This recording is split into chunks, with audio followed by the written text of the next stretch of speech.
Assalamualaikum warahmatullahi wabarakatuh. Halo teman-teman semua, selamat datang di videonya Dika. Semoga dimanapun teman-teman berada selalu dalam keadaan sehat walafiat dan selalu dilancarkan rezekinya oleh Allah Subhanahu wa Ta'ala.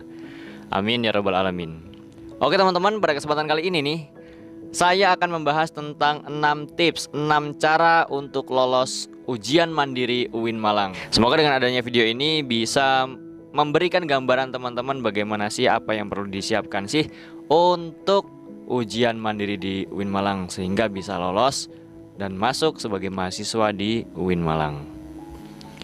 Perlu diketahui teman-teman bahwasanya ujian mandiri ini adalah jalur terakhir untuk bisa masuk universitas. Biasanya dari tahun-tahun sebelumnya ini adalah jalur terakhir ya.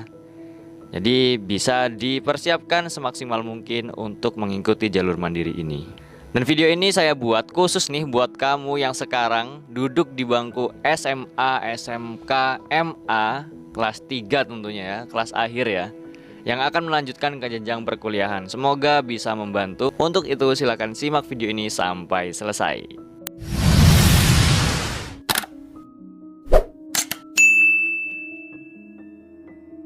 Tips yang pertama adalah cari soal-soal tahun sebelumnya. Mungkin kamu nih punya yang namanya kakak tingkat atau punya kakak kelas ya. Kakak tingkat itu kalau di perkuliahan, kalau di sekolah-sekolah masih SMA, SMK gitu namanya biasanya kakak kelas.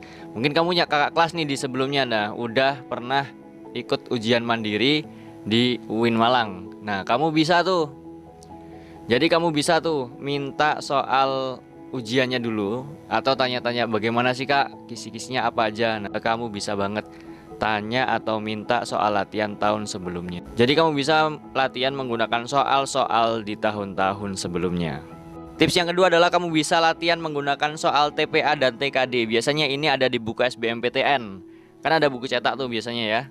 Kamu bisa menggunakan itu kalau kamu memang benar-benar nggak ada soal-soal di tahun-tahun sebelumnya buat latihan. Cari gambarannya, kamu bisa menggunakan soal TPA dan soal TKD yang ada di buku SBMPTN. Dari soal-soal tersebut kamu akan mendapatkan gambaran bagaimana sih kira-kira yang akan diujikan. Seperti itu. Tips yang ketiga adalah belajarnya dicicil teman-teman. Jangan menggunakan sistem SKS. Istilahnya gini, ibaratnya gini ya. Kita makan sehari 3 kali, sarapan 1 kali ya. Sarapan nih berarti kan 1, makan siang berarti kan 2, sama makan malam kan 3 kan ya. Jadi dalam 1 hari 1 malam biasanya kita makan adalah sehari 3 kali. Kalau tidak kita cicil nih, langsung dijadiin satu sistem SKS. Sama halnya kita makan buat sarapan, makan siang, makan malam, itu dijadikan satu. Nah itu gimana coba? Gimana? Kan bakal 1 piring udah kenyang, ditambah lagi 1 piring udah kenyang banget, ditambah lagi masih ada 1 piring. Porsi yang seperti ini bakal nggak habis nih. Makanya kita perlu yang namanya mencicil. Jadi pas pagi itu kita mencicil buat sarapan, pas siang itu kita mencicil buat makan siang, dan malam kita makan buat makan malam. Nah itu akan terasa enak. Beda halnya ketika dijadikan satu. Dari situ sama halnya dengan belajar. Kita perlu yang namanya mencicil. Jadi kita belajar sedikit demi sedikit, nanti akan banyak pemahaman yang kita tahu. Dengan latihan seperti itu, insya Allah akan lebih memudahkan kita dalam belajar dan memahami materi-materi yang ada di dalam buku. Tips yang keempat, cari tahu kuota jurusan dan peluang masuk. Misal, kamu pengen masuk jurusan sastra ya. Peminatnya berapa sih? Kan biasanya kan ada kuotanya ya di dalamnya itu. Peminatnya berapa? Misal peminatnya adalah 100 orang. Misalnya ini ya. Terus kuota yang bisa masuk di situ adalah 10 orang. Kuota yang tersedia 10 orang. Jadi keketatannya berapa? Jadi perbandingannya adalah 1:10. Peminatnya adalah 100, sedangkan yang bisa masuk di situ adalah 10 orang. Jadi keketatannya adalah 1:10, kira-kira gitu. Jadi kamu perlu banget nih, perlu tahu peluang masuk dan cari tahu kuota jurusan yang akan kamu masuki. Cari aja info di web-web seperti itu, di web-web jurusan gitu. Biasanya ada kok, ada banyak kok. Misalnya di jurusan A gitu ya, itu kuotanya adalah sekian. Di jurusan B kuotanya sekian.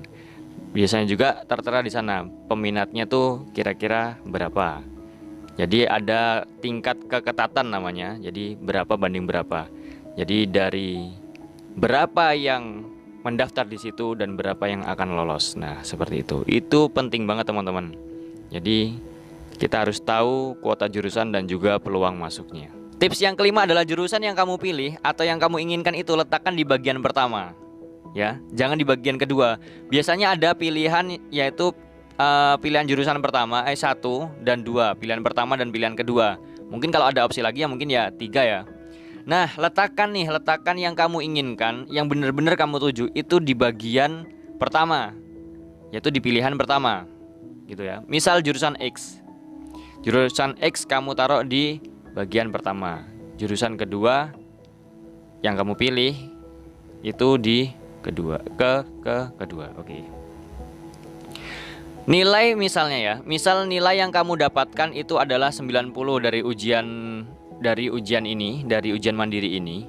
Ketika nilai X dapat 80, nilai Y yang kedua itu, opsi kedua itu dapat 85, tetap yang akan masuk, kamu akan lolos di jurusan yang pilihan pertama. Biasanya seperti itu. Tapi kalau kamu balik nih, kamu sebenarnya pingin di jurusan X gitu ya. Kamu sebenarnya pingin di jurusan X, tapi kamu letakkan X itu di pilihan kedua. Meskipun nilai yang di X ini lebih besar daripada yang Y yang di pilihan pertama, tetap yang akan diterima adalah yang pilihan pertama. Misal nilai X jurusan X ini 85 nilainya, jurusan Y adalah 80. Karena yang diletakkan di pilihan pertama adalah yang Y tadi. Meskipun nilaimu dalam skor ujian mandiri 90, tetap yang akan masuk adalah yang Y tadi, meskipun nilainya adalah 80. Sedangkan nilai di jurusan X adalah 85. Nah, kamu kan mencukupi nih nilaimu 90, bisa mencukupi keduanya. Tetap yang akan diambil adalah yang atas, yang menjadi pilihan pertama. Jadi jurusan yang kamu pilih ini letakkan di bagian pertama, bukan di bagian kedua. Biasanya seperti itu, di tahun-tahun sebelumnya seperti itu teman-teman. Dan tips yang keenam sebagai tips yang terakhir adalah banyak-banyak berdoa. Terutama mintalah doa kepada kedua orang tuamu, orang-orang terdekatmu gitu ya, keluarga dan lain-lain. Mohon doa, semoga dengan ujian ini kamu bisa lolos. Semoga dengan wasilah doa-doa beliau kamu bisa dengan mudah mengerjakan ujian dan akhirnya kamu lolos dan ditetapkan sebagai mahasiswa Universitas Islam Negeri Maulana Malik Ibrahim Malang. Oke. Semoga 6 tips ini bisa membantu kamu ya. Terima kasih sudah menyimak video ini sampai selesai. Jika dirasa bermanfaat nih, kamu bisa banget membagikan ke teman-temanmu yang mungkin teman-teman seperjuanganmu nih sekarang. Dan jangan lupa untuk subscribe channel ini biar saya semakin bersemangat untuk membuat konten. Like juga jika kamu suka dengan video ini dan dislike jika kamu tidak suka. Sampai bertemu di video berikutnya ya. Jangan lupa tinggalkan jejak berupa komentar di kolom komentar. Terima kasih, saya Dika Frantiko. Sampai jumpa. Wassalamualaikum warahmatullahi wabarakatuh.